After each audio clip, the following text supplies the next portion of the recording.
Today we close out Ezekiel. Yesterday I had some interesting experiences going through 45 and 46, because sometimes when you're in the scriptures and you look down and you see some keywords that you didn't see before that change the flavor of the meaning. So I kind of flubbed up a little bit. When I was talking about the prince coming back and establishing the land, I kind of flubbed up on the fact that he was doing some preparation for the Passover. And so he's doing all of this, and I kind of got lost in the storm there. But it's wonderful stuff when you do grid work, because you're always seeing. I'll make my notes here and I'll look down and I got it all figured out, then one word will jump out at me. And it kind of moves the flavor just off a little bit, and you're like, well, that's really cool. You know, God never stopped loving his law. He never stopped loving his commandments. He never stopped loving his statutes. He never stopped loving his temple. He never stopped loving his people. He never stopped loving everything. The problem was the people weren't loving it, and that was the problem.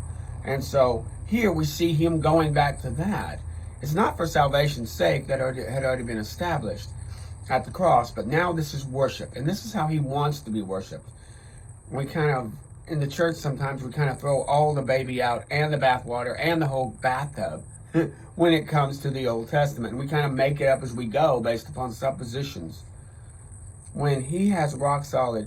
Now, I'm not saying that churches should get back to all of that. That's for the Jews. That's a special gift for the Jews. It's a special gift for the Jews. If non-Jews started officiating, and they couldn't even officiate in the temple.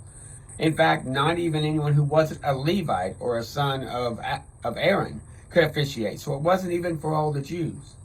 But it's a special thing, and he's going to reestablish that.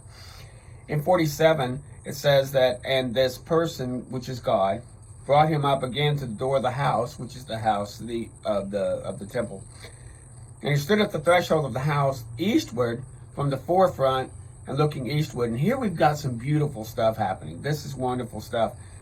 Is that there stood, and waters came down from under the right side and on the south side of the altar. And they brought me out of the way northward and led me across the way unto the other gate by the way that looketh eastward. Now, let me slow all of that down. In the middle of the temple, a stream was coming out, and the stream was heading east. So it heads east, past the eastern gate, and it goes out. And as it goes, it gets deeper. As it goes, it becomes a lake. As it goes, it becomes a stream. And as it goes, it becomes a river. And it actually connects and heads down the Jordan and starts refreshing the Dead Sea. He brings the Dead Sea to life. So he's setting this up. It's interesting. And remember, Jerusalem is on a hill. And of course, the temple is set up a little higher than the hill. So this water goes down. It creates this cascade down on the east side of Jerusalem, flows down into all these valleys, flows down, gets into, and it heals as it goes. When it goes down to the Red Sea, it starts healing both sides of the Red Sea.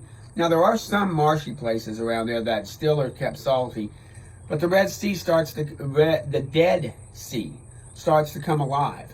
The Dead Sea starts to sprout with trees on both sides and plenty of vegetation and trees and fruit, and all of this stuff starts to grow. You let that go in your imagination.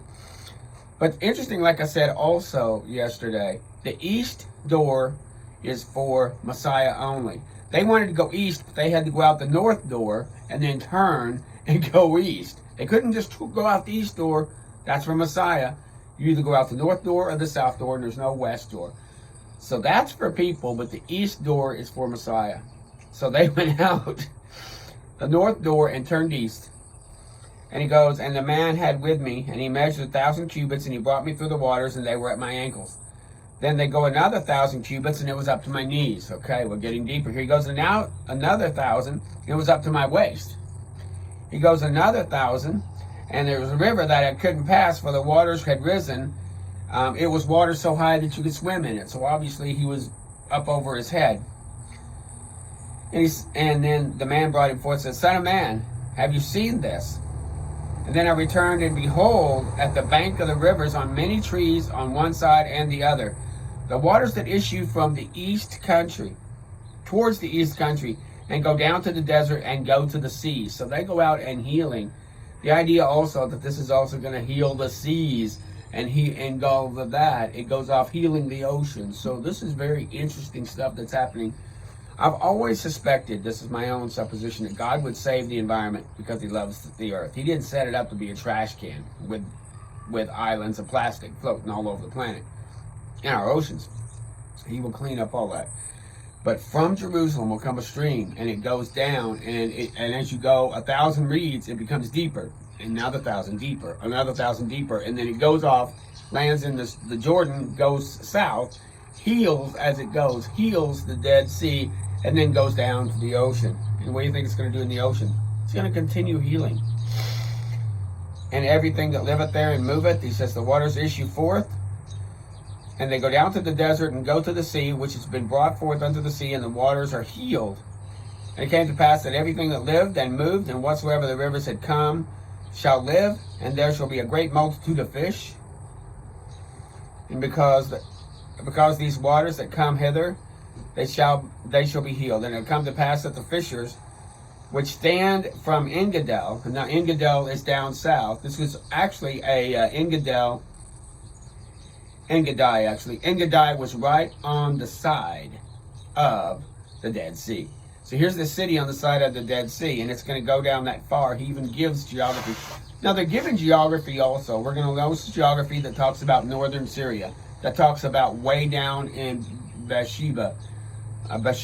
We have going east, and of course going west, we go to the Mediterranean. So he creates landmarks. And once again, like I said yesterday, the wonder of 40 through 48 is it's 15 years into the captivity. There's this despondency.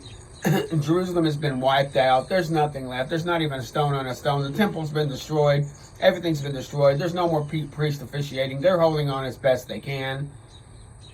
And then God gives them this to say, hey, I'm not just going to set it up. I'm going to set it up great. It's going to be wonderful. It's going to be exciting to see as I set this up. And, of course, he sets up the temple, and he makes it big and grandiose. He sets up the ordination of the priest and which priest will do what. He sets up the walls.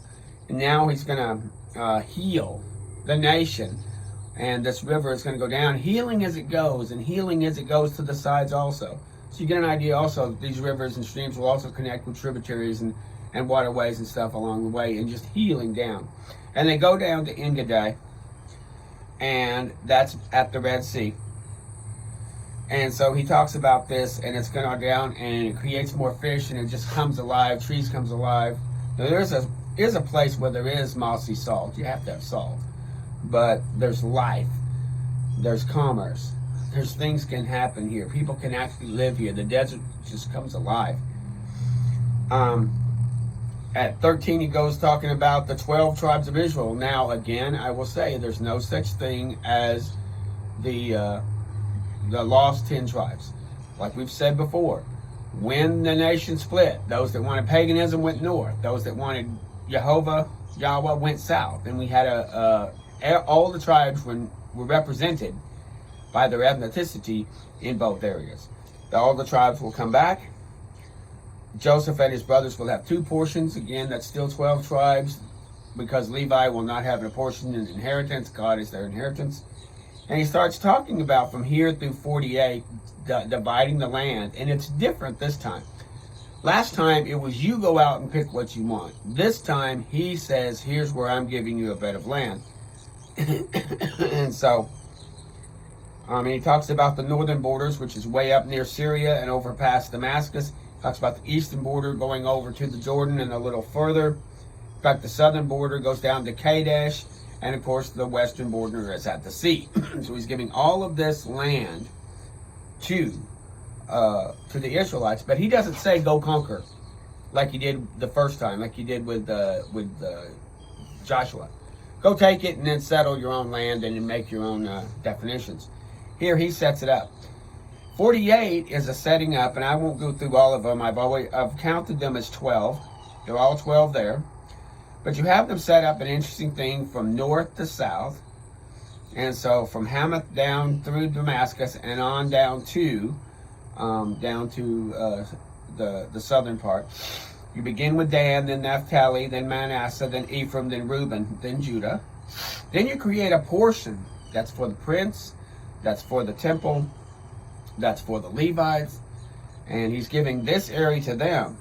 And he talks about that. If you'll notice here in 48, he starts going through, talking about the borders thereof. And he lines them out. And the border of one and the border of another.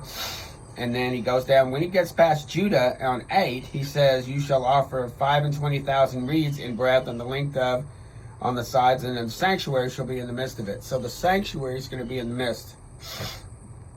And also you'll have the priests that are living around there will be given land. And he talks about that, and the priest will be sanctified here. He talks about in 11. He talks about when the worship will come down from the other tribes, but also they have this area that's given to them. This is not an inheritance. It also says this is where the prince, the servant David, is going to have his land here. And this is allocated from each of the, it's like it's allocated from each of the tribes. But they give this land for the temple, for the sanctuary. Like I said, this isn't an inheritance for the Levites. And it talks about the priests there. And it says what they will do. It talks about the breadth and the length of it and the cities thereabout. I'm going through 16. And it talks about the measurements here. And the suburbs of the cities. He will talk about that. And the residue of the length and the oblation of the holy portion shall be 10,000 eastward and 10,000 westward. So he's pushing them out. I've got a picture which helps us understand this. I'm going to hold it up here. And you see where we go from north to south. So up on top is Dan, and then we make our way down. And then you'll see here in the middle, here is where it stops and creates an area for God, an area of sanctuary, an area that's for the worship area. And then you move down, and then you have Gad at the very bottom. So this is an idea of the land allocation in 48. So take a look at this. Maybe make a screenshot. Look at it. But that's the land allocation. This is actually chapter 48 in a nutshell, telling you how it all comes about. And this is a wonderful promise that God has made, that he will bring them back. He told the captives he would bring them back. He promised the captives through the prophets that he would bring them back. And here's his blueprint. Like I said, we finish this. He goes over and talks about, we finish up 48 with him distributing the land, going down. And he goes down. And at the west side, 4,000 and 5,000 and 3 gates. Oh, I didn't touch upon this. And the gates of the city shall have names for the tribes of Israel. I almost skipped this. This is cool. Now, we talked about the temple having only 3 gates. A north, a south, and an east. But the city has 12 gates. So the city of Jerusalem has 12 gates. And they shall have the names of the tribes of Israel. 3 gates to the north, Reuben, Judah, and Levi. So that's your northern, Reuben, Judah, Levi. On the east side, you can have Benjamin, Dan. Who else am I missing here? 3 gates, 1 for Joseph, Benjamin, and Dan. Okay. Then on the south side, you have Simeon, Issachar, and Zebulun on the south side. And on the east side, you have Gad, Naphtali, and Asher. So you have 12 gates. And it's interesting if you'll see a correlation between this and some of the things that are talked about in Revelation, where it again mentioned the 12 tribes, but it also mentions the 12 apostles. Really cool. And it says, and he talks about the gate of Naphtali, and the roundabout was 18,000 measures, and the name of the city that day shall be, the Lord is there. He renames the city. He names the city, the Lord is there. You want to go where the Lord is? The Lord is there. And so here he is establishing this.